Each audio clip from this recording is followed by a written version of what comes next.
everybody, it's Jasmine, and today I'm going to share with you guys my hair care routine. It's more so just showing you guys the products I rotate through and telling you guys like what irons I use, what brushes, all that good stuff, giving you guys a lot of information on my hair. As most of you guys know, it's been almost 2 years since I had that big chop where I just cut my hair to the nape of my neck. I really like that hairstyle. I don't know why y'all complain so much. I donated my hair.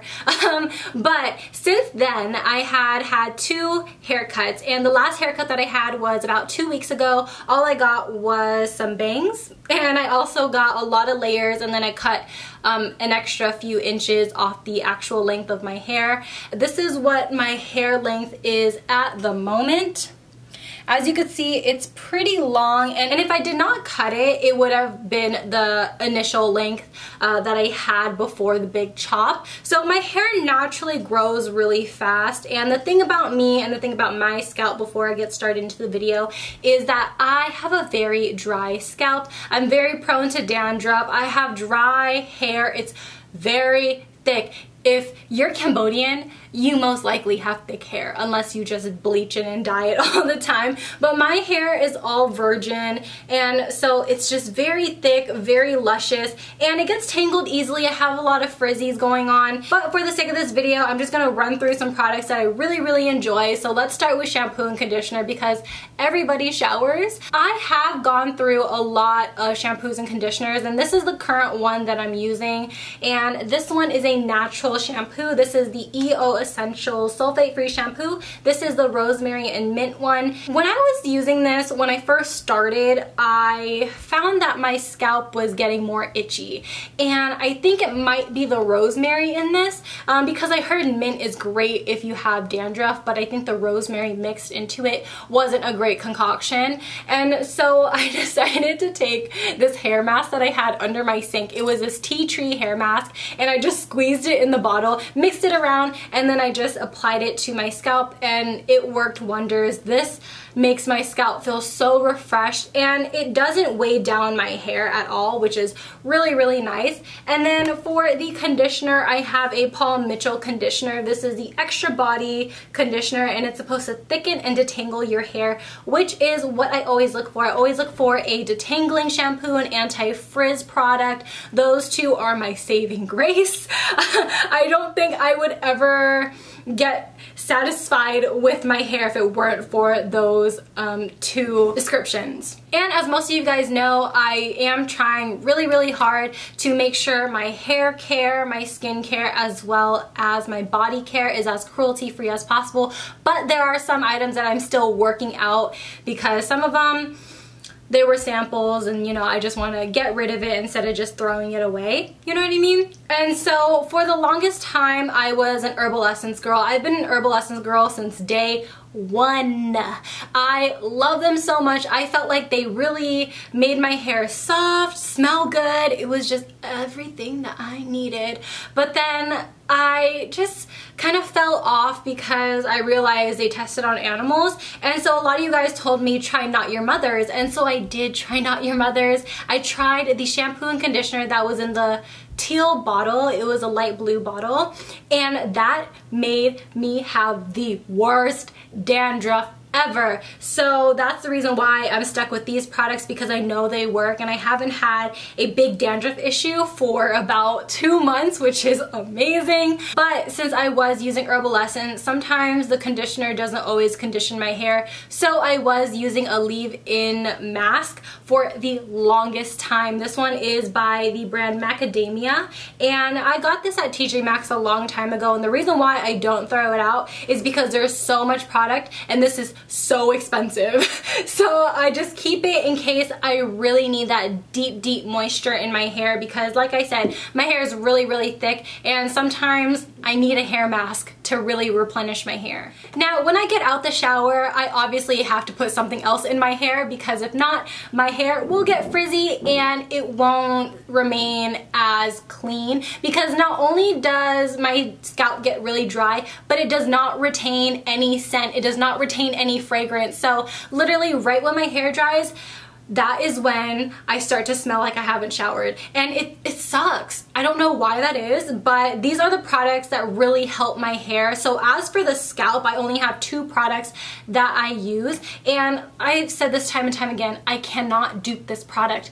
I really can't, and it's getting to the point where like I think this is gonna be like my only exception if I can't find a dupe, because this is the Head & Shoulders Instant Relief Scalp Soother, and this, whenever I have an itchy scalp, I will literally put it on the itchy spot and it will go away in seconds. It will make my hair smell good, and it will last like that for like 3 days, and it's the best thing ever. Again, if you have a dupe for that, I am all ears. I was recommended this, and this was way out of my budget. This is the Briogeo Scalp Revival. It's charcoal, tea tree, and it's supposed to be like the best thing for your scalp, but it's so expensive that I don't use it. You know what I mean? It's just so expensive that you have to use it sparingly, but then using just a little bit is never enough because you have to cover your whole scalp because my whole entire scalp itches.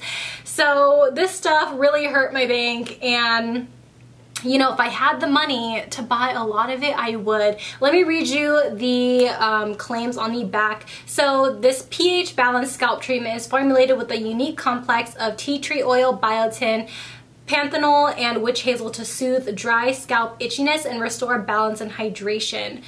So that sounds great, but I mean, this works great too. So if you are on a budget and you don't care about if your hair care is cruelty free or not, I definitely recommend the Head & Shoulders one. For the rest of my hair, obviously I want it to maintain that nice silky texture, and so these are the 2 leave-in products that I actually use when I get out the shower. I have the It's a 10 Miracle leave-in sample, and this stuff is great. I don't really know I don't get the hype, honestly. Like, it's cool. I wouldn't really pay all that money for it. I just have it because it's a sample and it works.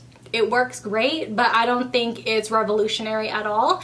And then the other one that I have, I've had this for about 2 years because I had this when I had my long hair, and this is the Toni&Guy leave-in conditioner, and it's supposed to manage your frizz. So that's the only reason why I bought it. I got it at Marshall's for $3.99. The tag is still on here. I think it works great. I love a nice creamy leave-in conditioner because I just feel like it's really getting in there and it's really coating my strands, as opposed to something that you have to spray in your hair. I just don't feel like it works the same. Dry shampoos are no secret. I would show you guys a Batiste dry shampoo, but I don't have one. I ran through all of the ones under my sink. Batiste is amazing. It's cruelty free. It's super cheap, and you can literally get it at Marshall's in the sale section for $4. It's great. I also have a Not Your Mother's Clean Freak Refreshing Dry Shampoo, and this one is actually really nice as well. It's pretty much comparable to Batiste, but it's kind of like, do you like the scent of Batiste or do you like the scent of Not Your Mother's? You know what I mean? But if I had either or, I would totally use it up. I've gone through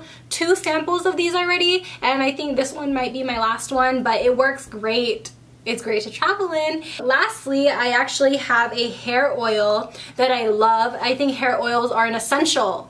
They are an essential to me because when I am styling my hair or when my hair is unmanageably frizzy, I love to use hair oil because it's an instant fix. It makes my hair look good all the time. And I've been using hair oil in my hair since I was a toddler. It's something that my mom used to do all the time whenever she did my hair, and it's just been implemented through the years. And so right now I'm going through my Thick and Full Biotin and Collagen Weightless Healing Oil Treatment, and this is by OGX. I used to use argan oil, but I ran through those like crazy, so I'm just trying this one out. So far so good. It's very liquidy. This is the most liquidy hair oil I've tried, but it's so lightweight like the name suggests, and so that's why I continue to use it. To comb out my hair, I have 1 brush and 1 comb.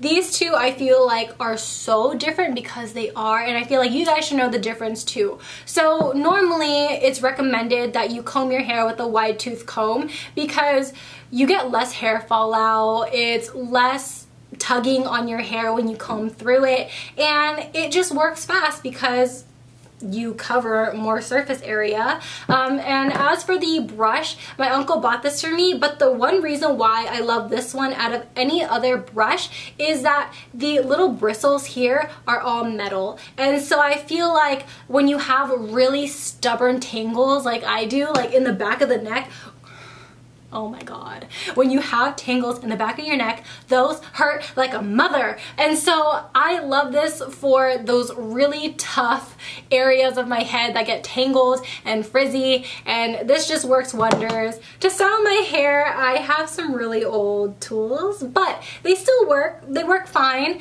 And I should also note that I use the hair oil as a heat protectant when I do style my hair. The straightening iron that I own is this one by Conair. It's the Infiniti, and they don't sell this anymore, but it still works great.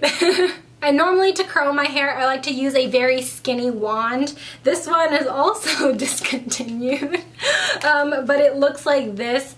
I don't know what brand it's by. It's by Bedhead. It works really nice. I like it. I feel like I should get new hair appliances, but these work just fine, so I feel like I don't need to spend my money. Also, if you're wondering, this is my natural hair. I did straighten out my bangs because I wasn't having it. And then just some parts I just lightly curled it just so everything can look a little bit more cohesive. As most of you guys know, I just have naturally fast growing hair, and so I really have no tips, no secrets about my hair. I just try and not use as much heat as possible, and that's just how I am. I usually wear my hair natural all the time. A lot of you guys ask for a hair tutorial when I wear my hair natural, but in all honesty, I just wear my hair in braids, or I just leave it down, and I kind of just let it air dry because I find that with the hair blow dryer it makes my hair more frizzy, and it's just unnecessary heat when it could just dry in an hour or two. I also know that a lot of girls benefit if you massage your scalp because it gets the blood flowing. I know a lot of girls also benefit from castor oil. You know, maybe you could rub that on your scalp, let it sit, and then rinse it off in the morning. If you guys have any tips for anybody else in the comment section, it would be really nice if you guys helped each other out. I just personally have naturally long, fast growing hair, and so thank you guys so much for staying tuned into my hair care routine. I hope that you guys found this a little bit helpful, and hopefully I helped you guys find some new products. So as always, I love you guys so much, and I will see you guys in my next one. Bye! Peace out, Girl Scouts.